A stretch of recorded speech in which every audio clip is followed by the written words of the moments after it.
Hi guys welcome to my channel. நாங்க வந்து தாத்தா ஊருக்கு போறோம். அங்க போய் எங்க தாத்தாவோட வரோம்.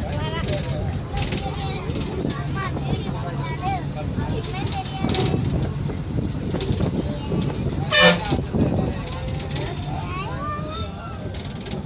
ஹாய் गाइस பஸ்ல போயிட்டு பஸ் வந்து இந்த பஸ்ல நான் உங்களுக்கு நிறைய வீடியோ போட்டுட்டேன்ல, நீங்க யாரும் லைக் பண்ண மாட்டீங்க. ஸோ எனக்கு வந்து அந்த கவலையே இல்லை गाइस.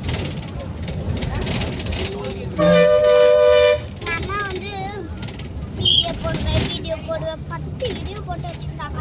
அதுக்கு வந்து 15 மினிட்ஸ்க்கு போட்டுருக்காங்க என்கிட்ட எல்லாம். இப்போ பஸ் இருக்கு.